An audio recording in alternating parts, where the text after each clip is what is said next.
Hello, what's up mga kamaster? Nagbabalik po Master G Adventure sa inyong YouTube channel po.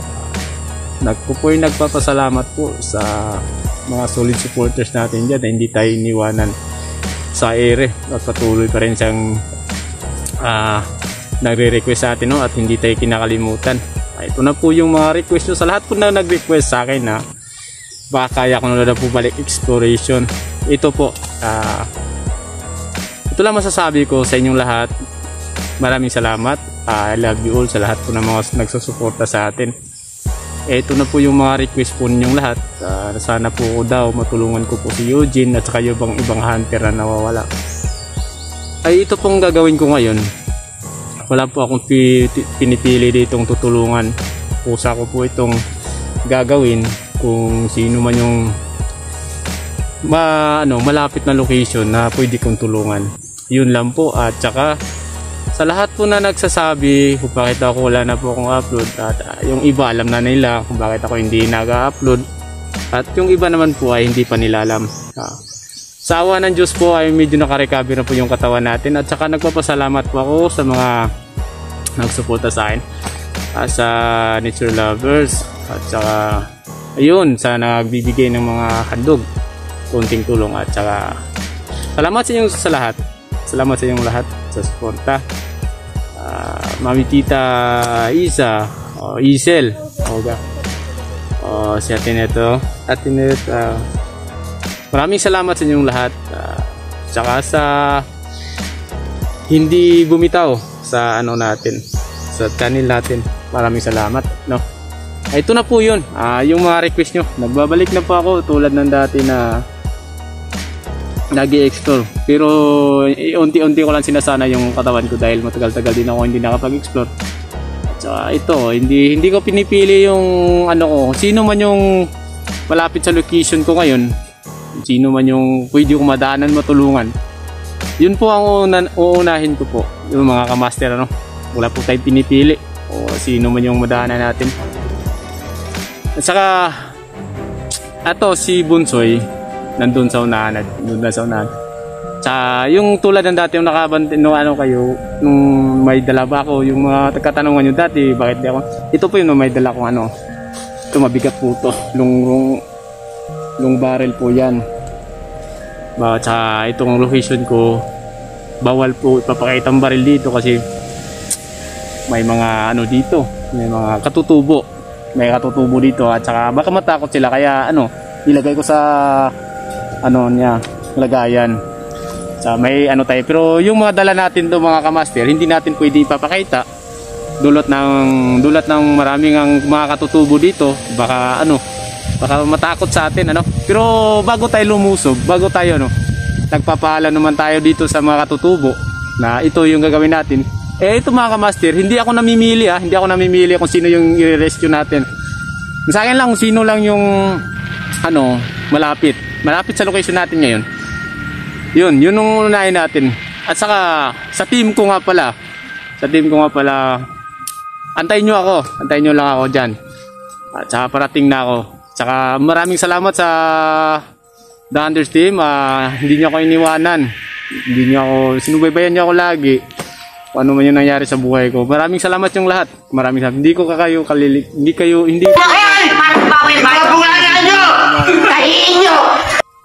ayun, balik exploration. Maraming salamat.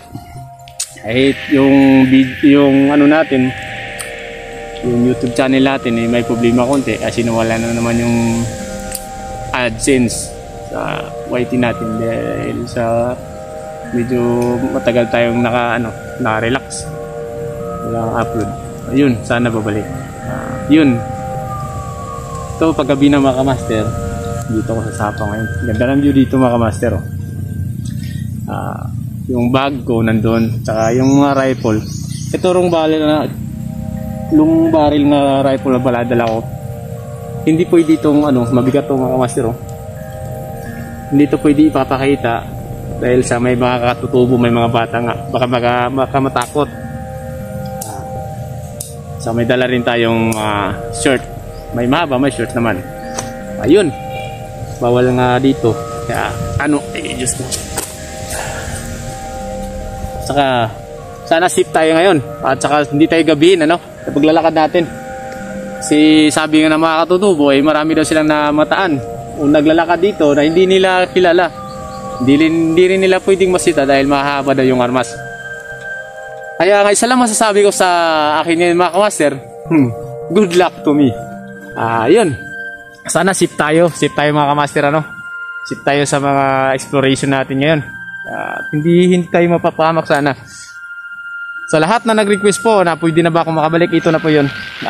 Unti-unti ko na lang po sinasana yung sarili ko na kasi medyo hihingalin pa akong konti. Pero may dala akong gamot. Iwas tayo dito. Sana hindi tayo ma-high blood sa mga kalaban natin dahil doon na tayo galing sa high blood na yung hirap eh. Kaya yun. Bawalan tayong kailangan safety lang talagang gagawin natin dito. Nasa kagubatan tayo ngayon. Yung mga kamaster, nakikita nyo yan. Yun. Kaya dito ako nag-ano dito sa tabing ilog kasi plano ko pag magsasaing ako, malapit lang ako sa tubig. Maganda yung place dito kasi. Kaya hindi ako medyo lumalayo sa ilog. Kasi nung nakapanood ako sa video ni Tol Eugene, baka connection to sa siguro yung ilog kasi yung nakita ko na binugbog siya na may nag-request sa akin. Oy, salamat nga pala sa supporters ko na na nagbigay ng tip kung saan si Eugene, saan location si Eugene. Nagbigay ng tip sa akin. Doon daw ako pupunta, doon daw ako Ayun, maraming salamat sa iyo kamaster maasahan ko talaga na tutulong talaga sa mga katulad namin, mga hunters na naliligaw. At saka nandun ka lagi. Hindi ko na isa-shout out yung pangalan mo kasi para din sa seguridad mo. At maraming salamat talaga. Yun. Paggabi na mga kamaster at saka siguro tayo dito kung saan tayo matutulog. Yung mabigat yung natin mga kamaster. Dala. Ito. Parang pasiyak na yung lagayan. Ayun. Pwede na siguro tayong maglakad mga master. Para kung sino man sa lahat na nag-request nga pala sa lahat na nag-request nga pala kung sino yung tutulungan ko na hunter, hindi ko pinipili. Uulitin ko lang po, hindi ako namimili po. Kung sino lang yung malapit na sa location ko po ngayon, yun pong unang tutulungan ko. Hindi ako namimili po. Sa yung mga katanungan nyo po, nabubuhay daw si Toro, hindi ko po yun masasagot dahil kababalik ko lang po sa exploration Saka sana hindi. Pero kung nabubuhay man, alam nyo mga kamaster, kung nabubuhay man si Toro, binuhay man siya, ako ulit ang titira sa kanya. Ayun lang mga kamaster. Sana nga hindi para wala nang gulo, wala nang masangkot na Ayun mga kamaster, ang ganda dito. Ang gandahan dito sa bundok maaliwalas yung kapaligiran. Saka yung presko yung hangin. Kaso nga lang, yun nga, hindi tayo pwedeng magkumpiyansa dahil nga sa nakita natin sa lugar na sabi ng mga katutubo dito may namataan daw sila na hindi nakilala. Pero hindi naman sila nagsasabi mga master na ganun talaga yung nakikita nila. Hindi lang daw ako makukumpiyansa mga master. Ayun, pwede na siguro tayong tawag dito ng matutuluyan o mapapahinga natin. Kaya hindi ko nga pala nakunan yung pagbiyahe ko kung paano ako nakarating dito kasi yung sabi ng informer ko na isang supporter din na hindi ako iniwanan sa ere, sabi niya kung pwede wag mo na lang kunin yung dinadaanan natin, ihahatid ka doon namin para lang po sa kaligtasan din nila sa pag-uwi dahil sila lang yung uwi, ako yung nagpaiwan. Yun, hindi na lang ko po kinunan yung daanan mga master. Doon dito na lang ako nag-open cam para din sa kaligtasan sa naghatid sa akin dito kasi parang natatakot talaga sila kasi nga kita nyo wala talagang tao dito, wala, ako lang mag-isa. So sana gabayan tayo ni Allah, Panginoon. may dala naman tayo ano eh. Yung may mahaba, may ano din tayo dito sa bag. Pero hindi natin yan bubunutin hanggat wala tayong makikitang pwedeng makapahamak sa atin. Kasi pag binunot natin yun, tong rifle natin, makita tayo ng mga batang katutubo. Iba ka matakot. Pag puntahan natin o pinuntahan natin sa kanilang mga baay, hindi na tayo dahil takot na sila. Kaya bawal tayong magpakita ng rifle dito. Ipapakita lang natin yung kabutihan natin. Yun mga kamaster, kung paano natin dadalhin yung sarili natin sa pakikipagtungo sa ibang tao o makikipaghalimuha tayo sa mga ibang tao. Bawal tayo mangharas kasi hindi na makaharasan siguro nung bumunod tayo ng barel.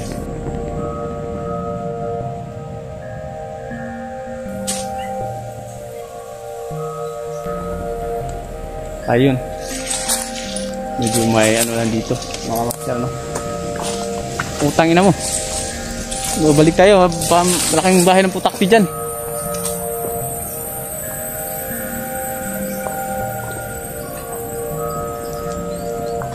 May kalayuan niya.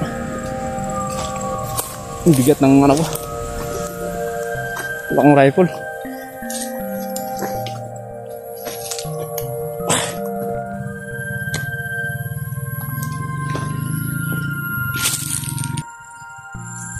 Ayun mga master, tuloy pa rin tayong naglalakad.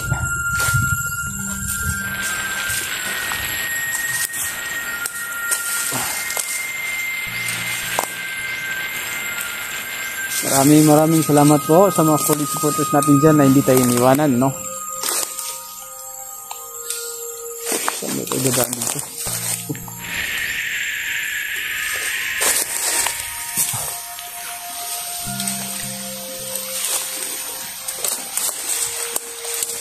Ayun, may nakikita kong bulaklak, oh. Ito, wasap. Nice. Yung klaseng bulaklak, ang ganda. Ganda ng bulaklak dito sa bundok mga kamaster, ano? Ayan. Usap, ano dito. Ito, ganda niya. Natural. Dito lang sa bundok makikita. Yan. Yan mga kamaster. Yung nakakilala dito ng pangalan ng bulaklak na to. Parang mamahalin kasi yung dahon niya. Tsaka bango. Bango mga kamaster. Pag dito sa malapit talaga, mabango. Yan yung pangalan ng bulaklak na to. Ito, medyo may kalayuan na tayo mga kamaster, ano?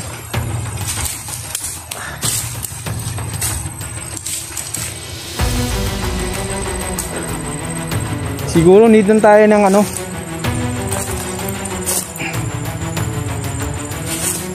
Saan tayo ngayon?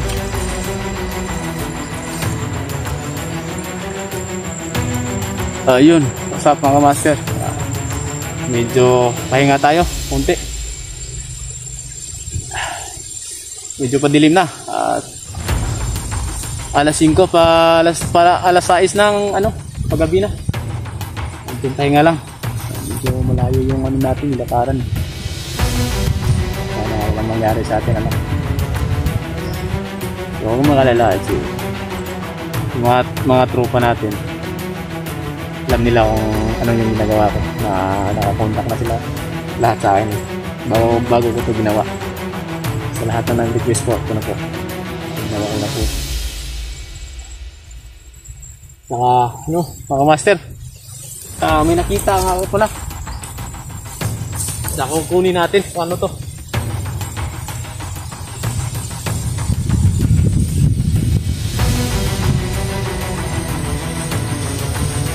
Mga master, no? Parang kilala ko.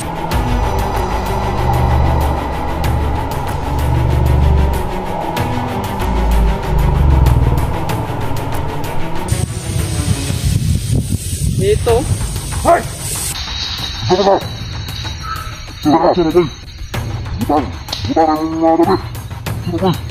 Ito na.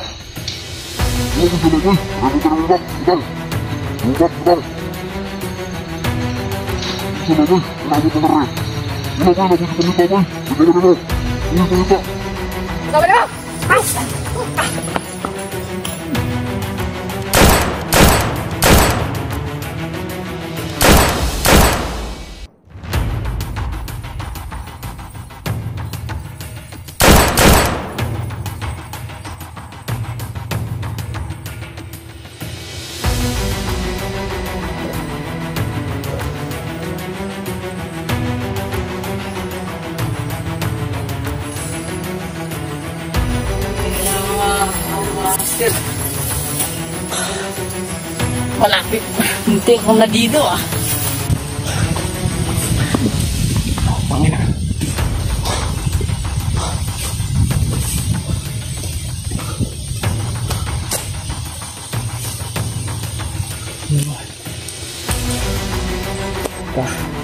Ang daming dugo.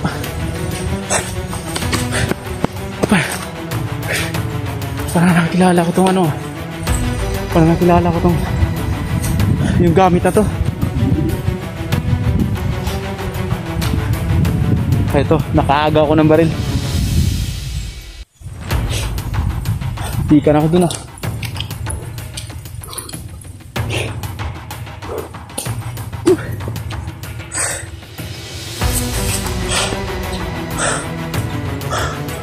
Grabe ka ba ng dibdib ko mga master? Hindi ako maano. Parang kilala ko to. Itong amoy na sapatos na to, talagang kilala ko to. Paano masabi?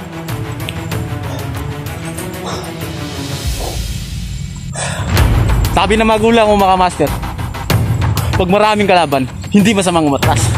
Kaya atras tayo mga master. Kaya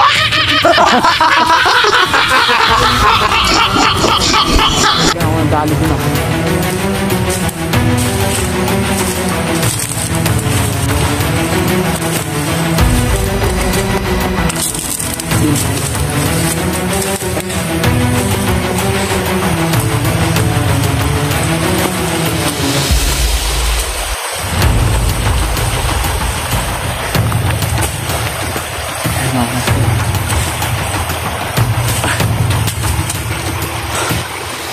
Tago muna tayo dito.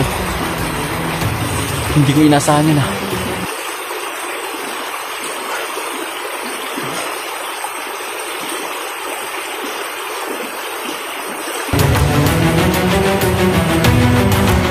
Parang nagtawag ata. Dinig ba? Parang nagtawag ng ano, kasamaan.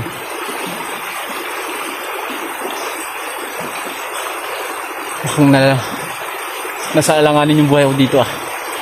Kaya ko to.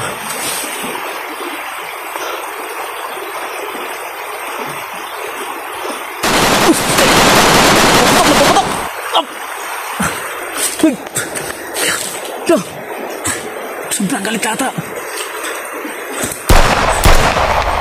Sobrang galit. Nakikita nila yung ano. Uy! Grabe. Niratangatan yata ko.